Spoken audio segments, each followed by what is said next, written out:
My dear friends, ये हमारी part 6 की बी नंबर की वीडियो है, यानी पार्ट 6 बी, जिसमें हम आपको पढ़ाएंगे खसरा। खसरा, इसको एक नाम और जानते हैं क्षेत्र पंजी, और इसकी इंग्लिश है फील्ड बुक। और ये है सेक्शन 30। आपके मन में एक प्रश्न आ रहा होगा कि पहले 31 क्यों पढ़ाए सर और फिर 30 पढ़ा रहे हैं।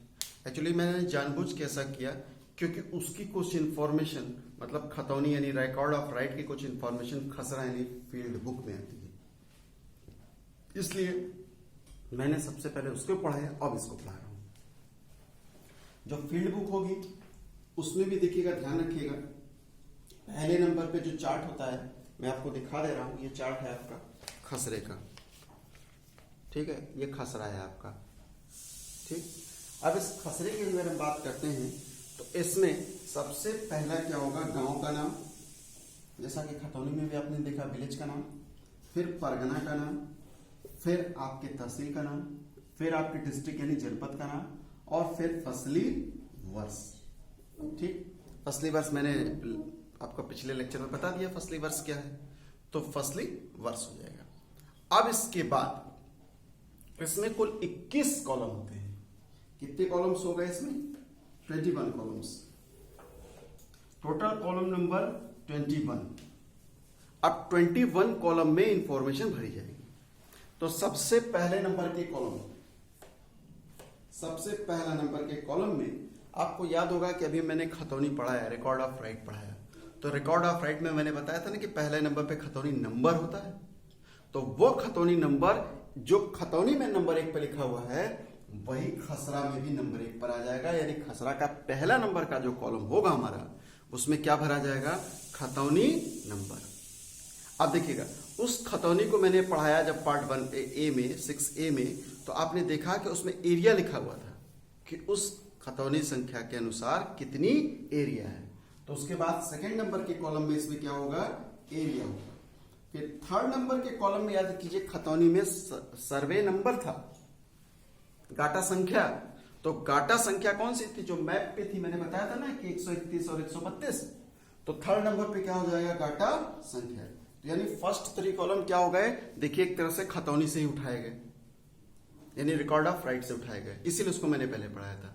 तो रिकॉर्ड ऑफ राइट से पहले 3 कॉलम क्या होता है कि आपका ये जो फील्ड बुक है इसमें वही कॉलम मेंशन किए जाएंगे जो कि रिकॉर्ड ऑफ राइट में है। इट मींस पहला कॉलम खतौनी नंबर यानी रिकॉर्ड ऑफ राइट का नंबर, दूसरा उसका एरिया, और तीसरा सर्वे नंबर। और जब चौथे नंबर के कॉलम में हम आते हैं, चौथा और पचवां में जब आप चलेंगे तो यहां पे टेन्योर होल्डर, यानी एक तरह से कृषक का नाम और पिता का नाम।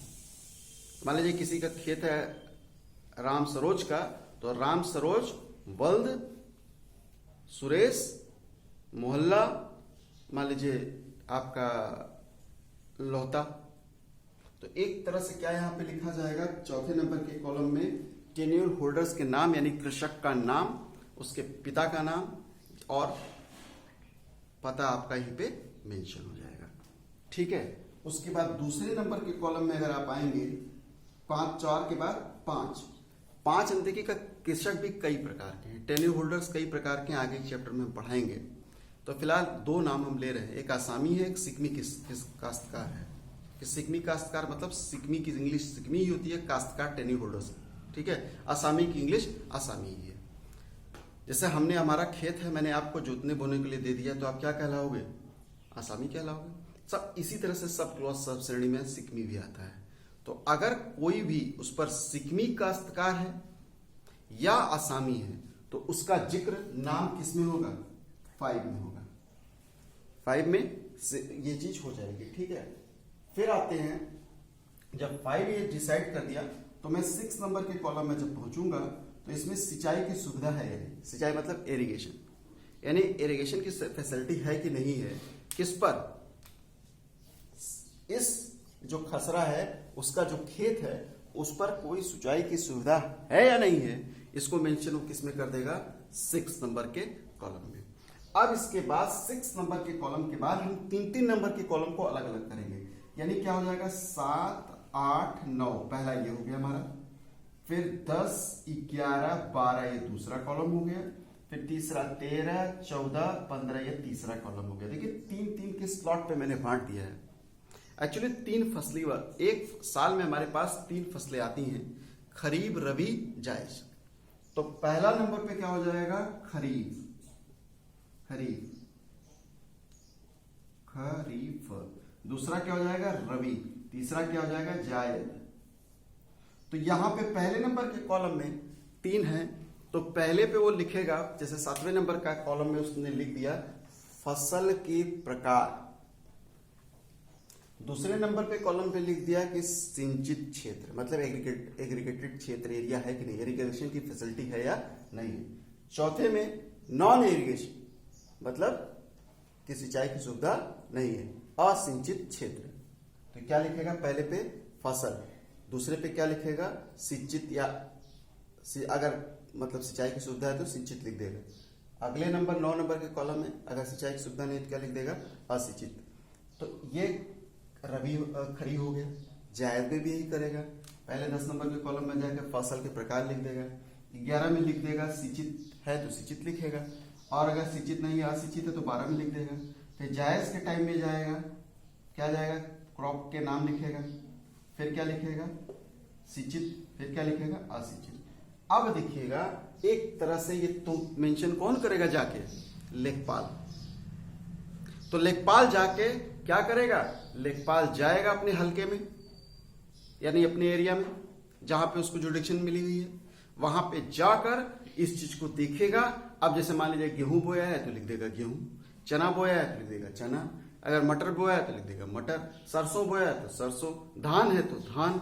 वो भी ये भी लिख देगा कि सिंचाई की सुविधा है या नहीं है, सारी बातों को लिख देगा। अब जरा से ये देखिए कि इससे देखने से आपको नहीं स्पष्ट हो जाएगा कि इस खेत में कितनी फसल हुई होगी। मान लीजिए उसने लिख दिया कि क्रॉप में डैश कर दिया, इसका मतलब इस पर कोई क्रॉप नहीं है, या क्रॉप में गेहूं लिख दिया और लिख दिया असिंचित टिक मार दिया, अरे सॉरी धान लिख दिया है असिंचित। अब आप समझ गए कि अगर धान बोई गई है और पर ये नहीं है तो कितनी धान हो जाएगी। आपको इसी खसरे को देखकर ये समझ में आ जाएगा कि उस पर कितनी फसल हुई होगी एक साल में उस एरिया पे, इस खसरे को देखकर। उसके बाद देखिएगा 15 नंबर के कॉलम के बाद अगले 2 कॉलम 16 और 17। एक्चुअली ये कैलकुलेशन होगी, किस चीज की कैलकुलेशन होगी, यहां भी सिंचित असिंचित है, यहां भी सिंचित असिंचित है, यहां भी सिंचित असिंचित है, एग्रीगेटेड एंड नॉन एग्रीगेटेड। तो इसका इसका इसका तीनों का एरिया निकाल लेंगे, जोड़ लेंगे, यहां पे लिख देंगे कि क्या लिखेंगे, पहले वाले में इरिगेटेड मतलब सिंचाई की सुविधा कितने पे, यहां पे लिख देंगे असिंचित वाले क्षेत्र की एरिया। फिर जब हम 18 नंबर के कॉलम में आएंगे, देखिए यहां लिख देना चाहिए 18 और 19, इतना जब हम जाके देख लेंगे और ये देख लिए कि इसने किसी कोई क्रॉप ही नहीं लगाया एक साल में, तो जमीन पड़ती हो गई ना, छोड़ दी गई। या हो सकता है कि ऊसर हो, या हो सकता तालाब हो, खेती ना हो सकती हो। तो ऐसी कंडीशन में अगर इस तरह की कोई जानकारी है तो 18 नंबर के कॉलम में लिख देगा कि परती थी, छोड़ दिया, नहीं बनाया, नहीं खेती किया है, या वो लिख देगा कि साहब ऊसर जमीन है।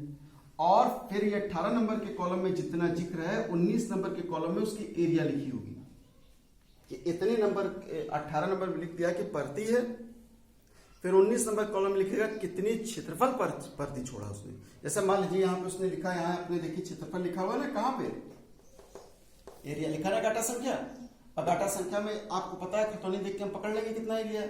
मान लीजिए 4.5 एरिया है और यहाँ पे आपका लिखा है 19 नंबर कॉलम में 2.5, परती 2.5 है, इसका मतलब कि 2.0 पे खेती हो चुकी है। और उसके बाद 19 नंबर के कॉलम के बाद जब 20 नंबर के कॉलम में आएगा तो इस नंबर पे जो भी है, कोई पेड़ लगा है, पेड़ 2-4 कहीं भी लगे हैं तो वो भी लिख देगा। और लास्ट नंबर के कॉलम में टिप्पणी लिखा नहीं, कमेंट कर सकता है कुछ भी। और ये सारे कॉलम किसके द्वारा भरे जाएंगे, लेखपाल के द्वारा। और ये हमारा सेक्शन 30 है, ध्यान रखिएगा, सारे कॉलम लेखपाल के द्वारा भरे जाएंगे। तो इससे हम एक चीज और समझ सकते हैं कि लेखपाल कितनी बार जाएगा field to field. Field to field मतलब अपने एरिया में, अपने फील्ड पर, 1 field, 2 field, 3 field, field to field tour करेगा और टेस्ट करेगा कौन? लेखपाल 3 बार 3 पड़ताल करेगा। कौन कौन? खरीफ, रबी, जायद। यानी एक लेखपाल को इस खसरे को, यानी खसरा मतलब क्या हुआ, हिंदी क्या मैंने बताया, फील्ड बुक को मेंटेन करने के लिए लेखपाल कितनी बार फील्ड पर जाएगा? साल भर में 3 बार। लेकिन प्रैक्टिकल में वो जाते नहीं है, वो बैठ के लिख देते हैं। ये गलत है। लेकिन हम प्रैक्टिकल तो कुछ कर नहीं सकते, हम तो थ्योरी पढ़ा रहे हैं आपको। और एक चीज ध्यान रखिएगा, अब अगर हम इस चीज को देखेंगे, इस खसरे को देख लें, तो हमको तुरंत पता चल जाएगा एक खसरे से कि साहब ये जमीन पर कृषि होती है या नहीं होती है। जैसे मान लीजिए आप जमीन खरीदने जा रहे हैं, तो आप क्या करेंगे? आपको मान लीजिए आपने जमीन खरीद लिया महंगी, पता चला आपको लगेगा यार इस पर तो खेती ही नहीं होती, तो ये बंजर खरीद के बैठ गए। तो ये जमीन बंजर है या रेगिस्तान है, डेजर्ट टाइप की जमीन है, तो ये हमको पता कैसे चलेगा? ये हमको उसी तरीके से पता चल जाएगा, जैसे ही हम खसरा देखेंगे हमको पता चल जाएगा कि लास्ट ईयर इस पर कोई क्रॉप थी कि नहीं थी, सिंचित क्षेत्र है या नहीं है। नहर और पास कर रही है तो सिंचित लिखेगा, नहीं है नलकूप उलकूप कुछ तो लिख देगा नहीं है। तो आप समझ जाओगे ना कि इस पर हम खेती कर पाएंगे कि नहीं कर पाएंगे। लास्ट ईयर कितनी जमीन छोड़ी गई, प्लस सरकार को भी पता चल जाएगा कि इस एरिया में 10 पेड़ है, 2 पेड़ है, 4 पेड़ है, पूरा गांव में कितने पेड़ हैं, फिर पूरे जनपद में कितने पेड़ हैं। तो क्या पेड़ों की संख्या यहां से दिख सकती है? अगर सही तरीके से देखा जाए तो अगर एक एक जगह के पेड़ मेंशन है इस खसरे में, तो पूरा का पूरा जिला यानी पूरा प्रदेश यानी पूरा इंडिया इस तरह से हम देख सकते हैं कि कितने पेड़ हैं इंडिया में गिने जा सकते हैं। और फिर हम अपने इन्वायरमेंट को भी प्रोटेक्ट कर सकते हैं इसी रिकॉर्ड के आधार पर। लेकिन ये तभी संभव है जब इसका सही तरीके से मूल्यांकन यानी इसके इंडेक्स को भरा जाए लेखपाल से, क्योंकि ये इंडेक्स हमेशा लेखपाल ही भरता है, ध्यान रखिएगा। इसमें पूरा काम किसका है? लेखपाल का ही है। लेकिन लेखपाल की भी कोई गलती नहीं, आवश्यकता से ज्यादा लेखपाल को काम दे दिया गया है। भाई हमारे हिसाब से कुछ चीजें बड़ी इंपॉर्टेंट होती हैं, उन्हें इंपॉर्टेंट बने रहने देना चाहिए। ये इतना इंपॉर्टेंट काम है। आप देखिए कि इस केवल 2 रिकॉर्ड से, कौन 2 रिकॉर्ड से? खतौनी और खसरा। इसी को मैंने देखा, खतौनी देखा तो मुझे पता चल गया कि ट्रांसफरेबल है कि नॉन ट्रांसफरेबल है, कौन सी गाटा संख्या है। उस गाटा संख्या पे एरिया हमें पता चल गया, उसने बेचा है या नहीं बेचा है, ट्रांसफरेबल है कि नॉन ट्रांसफरेबल, ये मुझे उससे पता चल गया। और भाई खसरा में पहुंचा, खसरा देखने ये देख लूं यार ये जो जमीन खरीदने जा रहा है उसकी क्या नवीयत है, यानी क्या उसका नेचर है, तो हमें पता चल जाएगा कि एग्रीकल्चर लैंड है कि नॉन एग्रीकल्चर लैंड है। ठीक, पूरा एग्रीकल्चर है या हाफ, वही पार्शियली भाग नॉन एग्रीकल्चर तो नहीं है। लास्ट ईयर क्रॉप थी या नहीं थी, एग्रीकल्चर की सुविधा है या नहीं है, सिंचाई की सुविधा है या नहीं है, पेड़ और 2-4 तो है कि नहीं है। हमको सारी चीज इसी 2 चीजों से पता चल जाएगी। और याद रखिएगा जब हम खतौनी देखते हैं तो वहां नंबर आ जाता है 132, तो 131-32 कहां सिचुएटेड है ये हमें किससे पता चलेगा? मैप से, जो कि वीडियो नंबर हम आपको कौन से पढ़ाए हैं? 5। तो मैप देख लिया हमने, खसरा देख लिया हमने, खतौनी देख लिया, तो हमें पूरा का पूरा सामने दिख जाएगा। प्लस अब वहां पे हमें गांव का नाम तो दिख गया, अभी गांव बनारस में है कि जौनपुर में है कि कहां है, कानपुर में है, ये देखने के लिए हमें क्या पकड़ना पड़ेगा? लिस्ट ऑफ विलेज, वो पकड़ लेंगे किस डिस्ट्रिक्ट में, ये पता चल जाएगा। इन 4 रिकॉर्ड को देखकर हमको सारी जानकारी हासिल हो जाएगी। ठीक, लेकिन देखिएगा दोस्तों एक चीज मेरे दिमाग में आ रही है कि अल्टीमेटली जब हम कोई भी चीज करते हैं तो लास्ट में हमको एक कंक्लूड रिमार्क भी देना पड़ता है। तो इस टॉपिक को अगर आप लिखेंगे मेंस में तो एक आपको कंक्लूड भी देना पड़ेगा। हम कंक्लूड क्या दें, हम क्या कहें कंक्लूड में? तो मैं आपको एक चीज बता रहा हूं, जरा सा ध्यान रखिएगा। जो कंक्लूड होता है वो एक्चुअली अभी हम जो तीसरी वीडियो बनाने जा रहे हैं पार्ट 6 की C, उसमें दिखा देंगे, क्योंकि अभी मैं 2 सेक्शन और पढ़ाएंगे, उसके बाद मैं उसको दिखा दूंगा। तो इस वीडियो को मैं यहीं रोक रहा हूं। जय हिंद, जय भारत। आपने मुझे सुना, इसके लिए आपको thank you very much. That's all, thank you.